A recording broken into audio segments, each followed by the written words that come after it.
आज की क्लास में मध्यकालीन भारत के इतिहास का नया टॉपिक जो है दिल्ली सल्तनत काल के, वह क्या है? सैयद वंश। सैयद वंश के बारे में हम लोग को पढ़ना है। इससे पहले हम लोग क्या पढ़े थे? तुगलक वंश। तुगलक वंश की जो समापन हुआ था किसके द्वारा? तैमूर लंग के द्वारा। तैमूर लंग के आक्रमण से दिल्ली सल्तनत काल में बताए थे कि तुगलक वंश का पूर्ण रूप से अंत हो गया था। तुगलक वंश के अंत होने के बाद दिल्ली सल्तनत में एक नया वंश शुरू हुआ, सैयद वंश। कैसे शुरू होता है सैयद वंश? जब तैमूर लंग भारत पर आक्रमण किया था तो तुगलक वंश के शासन काल में एक छोटे से प्रांत, एक छोटे से साम्राज्य के शासक थे खिज्र खां।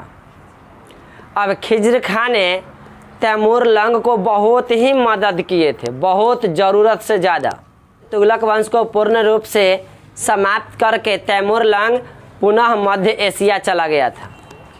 जब वह मध्य एशिया जाने लगा तो भारत में जितने भी क्षेत्र पर वे विजय प्राप्त किया था उन सभी क्षेत्रों को दे दिया, खिज्र खां को सौंप दिया कि अब आप ही इस सभी को देखिए।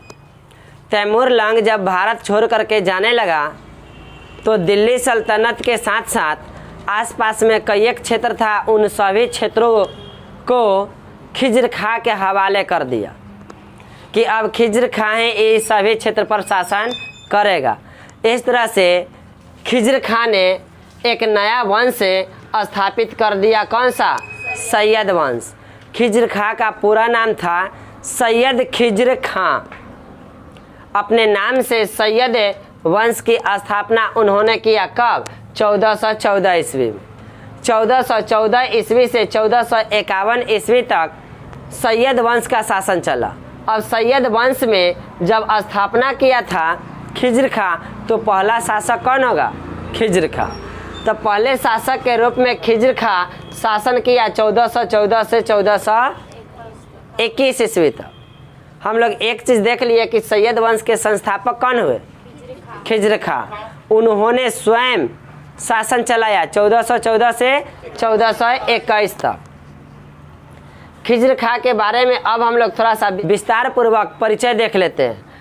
क्या लिखा गया है? खिज्र खां तैमूर लंग का सहयोगी था। किसका सहयोगी था? तैमूर लंग का सहयोगी था। तैमूर के आक्रमण के समय यह उसके अधीन प्रदेश मुल्तान का शासक था। जिस समय तैमूर भारत पर आक्रमण किया था उस समय खिज्र खां मुल्तान का शासक था। भारत में तुगलक वंश को समाप्त कर जब तैमूर लंग वापस मध्य एशिया जाने लगा तो उन्होंने खिज्र खां को लाहौर, मुल्तान और दीपालपुर के क्षेत्र में शासन करने को दे दिया था। इस समय दिल्ली में दौलत खां का शासन था।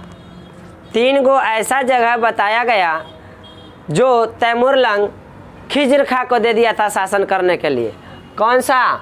लाहौर, मुल्तान और दीपालपुर। उसके बाद उसी के बगल में दिल्ली में किसका शासन चल रहा था? दौलत खां का शासन चल रहा था। जब तैमूर लंग वापस मध्य एशिया चला गया तो 3 प्रांत खिज्र खां को सौंप गया। खिज्र खां धीरे धीरे दिल्ली पर आक्रमण करता है और दिल्ली पर आक्रमण करने के बाद दौलत खां को पराजित कर देता है और दिल्ली को भी अपने अधिकार में ले लेता है। इसके बाद दिल्ली सल्तनत पर एक नए राजवंश सैयद वंश की स्थापना कर लेता है। कौन? खिज्र खां। 3 जगह उसे मिला था, लाहौर, मुल्तान, दीपालपुर। ये तीनों को उन्होंने अपने अधिकार में करके शासन चला रहा था। बगल में था दिल्ली। दिल्ली पर किसका शासन चल रहा था? दौलत खां का।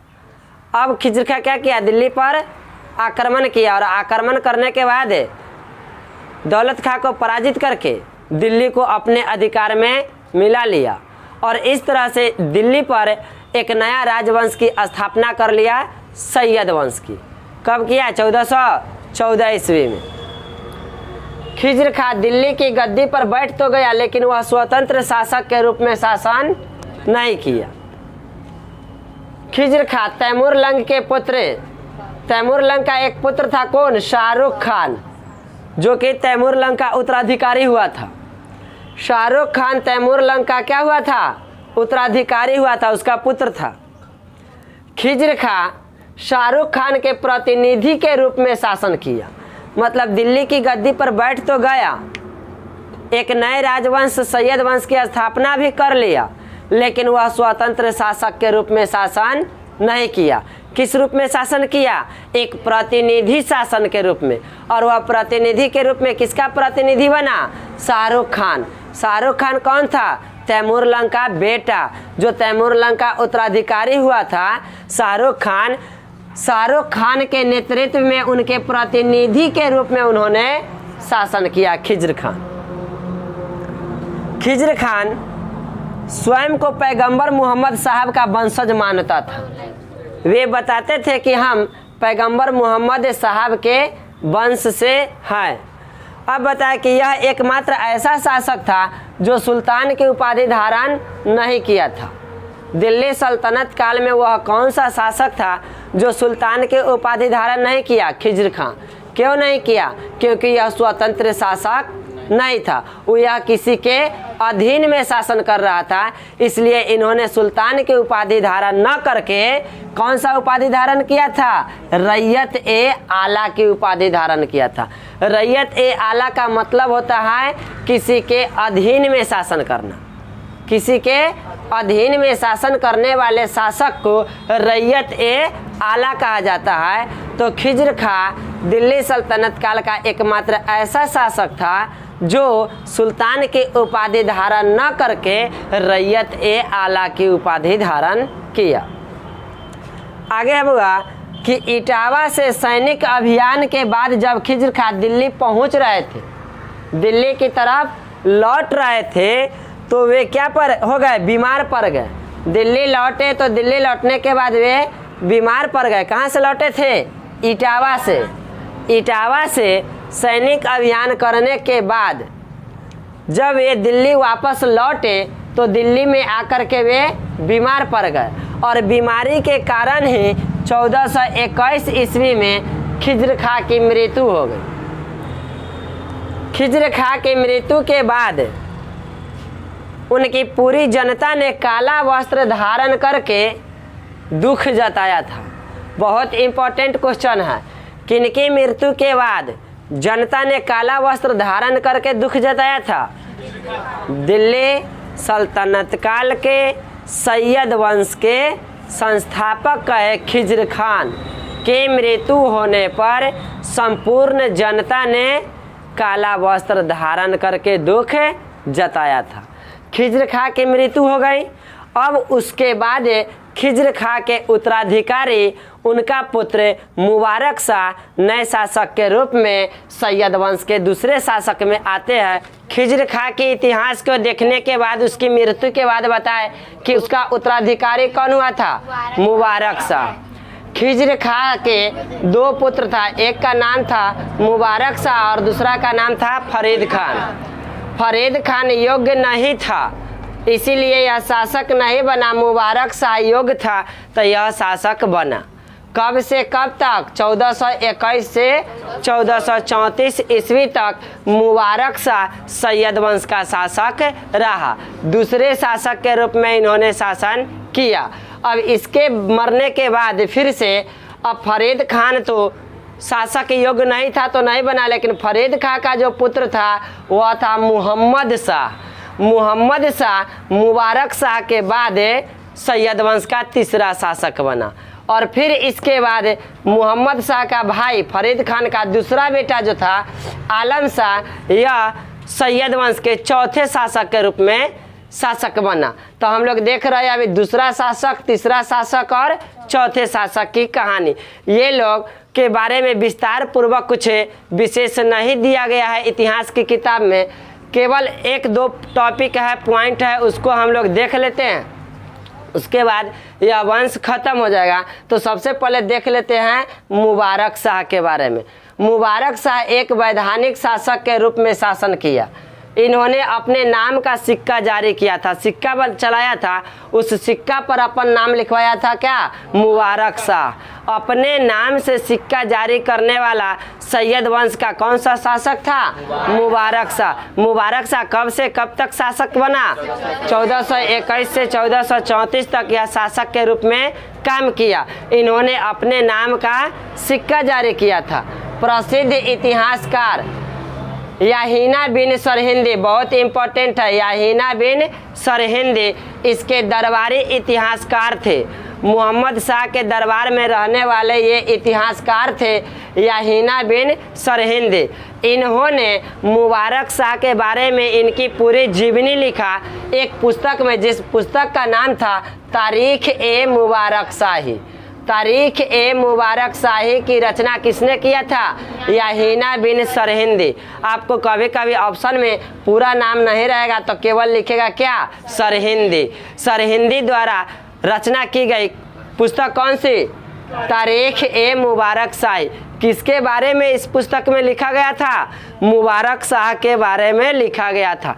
मुबारक शाह के बारे में जो भी जीवनी लिखी गई वह किस पुस्तक में? तारीख ए मुबारक शाही में। किसने लिखा था? याहिना बिन सरहिंदी ने लिखा था।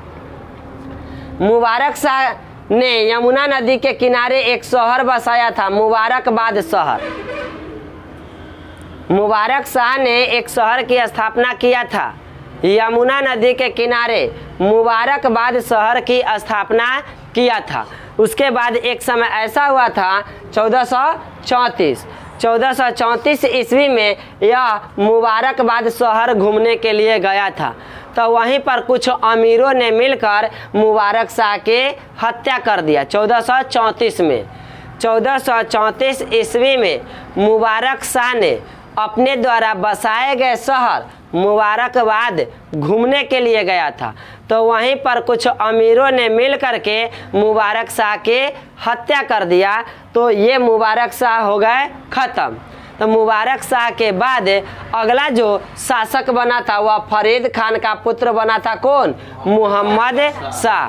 तो मोहम्मद शाह सैयद वंश के तीसरे शासक के रूप में शासक बना। और यह कब से कब तक रहा? 1434 से 1443 तक। 1434 से देखिए मुबारकबाद शहर घूमने के दौरान कुछ अमीरों ने मिलकर मुबारक शाह की हत्या कर दिया।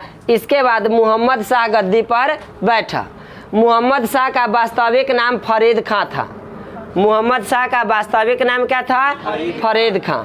इन्होंने बहलोल लोदी को खाने खाना के उपाधि धारण किया था, उपाधि से सम्मानित किया था बहलोल लोदी को। किस उपाधि से? खाने खाना की उपाधि। किसने दिया था? मोहम्मद शाह। मोहम्मद शाह कौन था? फरीद खान का पुत्र था। सैयद वंश का कैमा शासक था? सैयद वंश का तीसरा शासक कौन? मोहम्मद शाह। मोहम्मद शाह ने बहलोल लोदी को खाने खाना की उपाधि दिया था। मोहम्मद शाह भी खत्म हो जाता है। तब आता है अंतिम शासक के रूप में कौन? अलाउद्दीन आलम शाह। पूरा नाम यहाँ पर लिखे आलम शाह, पूरा नाम क्या होता है इसका? अलाउद्दीन आलम शाह। आलम शाह ने वजीर हमीद खां से मतभेद हो गया था। उनके दरबार में वजीर जो थे हमीद खां थे। कौन थे? हमीद खां। हमीद खान से कुछ मतभेद हो गया था। मतभेद जब हो गया तो गुस्से में आकर के आलम शाह ने दिल्ली छोड़ करके बदायूं चले गए। कहाँ? बदायूं चले गए। और जब बदायूं चले गए तो दिल्ली में शासक के रूप में कोई था नहीं। तो फरीद खान क्या किए? गुस्से में आकर के बहलोल लोदी को दिल्ली की सत्ता दे दिए कि आप ही दिल्ली को संभालिए। दिल्ली का जो सिंहासन खाली हो गया है यह सिंहासन अब आप संभालिए। तो आलम शाह कहाँ चला गया? बदायूं। दिल्ली का सिंहासन हो गया खाली। जो वजीर हमीद खां था वह क्या किया? दिल्ली की सिंहासन किसके हाथों में दे दिया? बहलोल लोदी के हाथों में दे दिया। अब इस तरह से बहलोल लोदी जब दिल्ली के सिंहासन पर बैठता है तो वह एक नया राजवंश की स्थापना करता है, लोदी वंश। तो अब कल की क्लास में हम लोग पढ़ेंगे लोदी वंश।